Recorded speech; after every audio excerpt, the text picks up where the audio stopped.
BJP MLA Raja Singh కీలక వ్యాఖ్యలు చేశారు. గోమాతను రాష్ట్ర జంతువుగా ప్రకటించాలన్నారు. కేంద్ర మంత్రులుగా తెలంగాణ నుంచి ఇద్దరు ఉన్నారన్న ఆయన, ఇద్దరు మంత్రులు రానున్న పార్లమెంట్ సెషన్లో బిల్లు ప్రవేశపెట్టాలని కోరారు.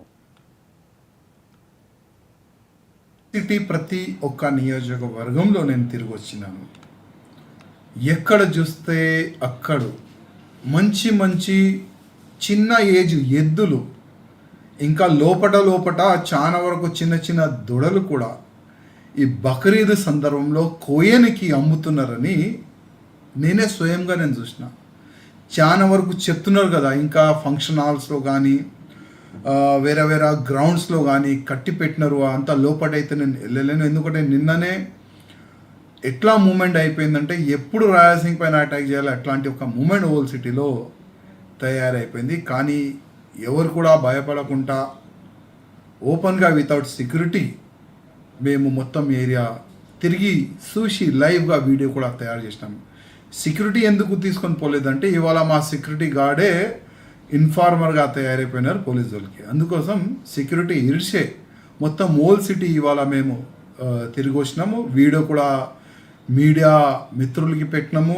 ఇంకా తెలంగాణ ప్రజలు కూడా తెలియాలని సోషల్ మీడియా కూడా మేము వైరల్ చేసినాం. డీజీపీ గారు ఒక 3-4 డేస్ ముందే ఒక మీటింగ్ చేసినారు. ప్రెస్ మీట్లో కూడా డీజీపీ గారు ఏమంటారంటే, ఎవరు కూడా గౌరక్ష పేరు పైన రోడ్డు పైన రావద్దు, ఏ వెహికల్ కూడా ఆపొద్దు, ఏదైనా ఉంటే మాకు ఇన్ఫర్మేషన్ ఇవ్వాలి అని డీజీపీ గారు చెప్తున్నారు.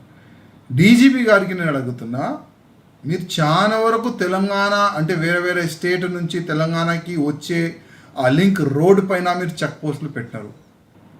ఓల్డ్ సిటీ ప్రతి ఒక్క నియోజకవర్గంలో నేను తిరిగి వచ్చినాను. ఎక్కడ చూస్తే అక్కడ మంచి మంచి చిన్న ఏజ్ ఎద్దులు, ఇంకా లోపల. నిర్మల్ జిల్లా బాసరలో కొలువైన చదువుల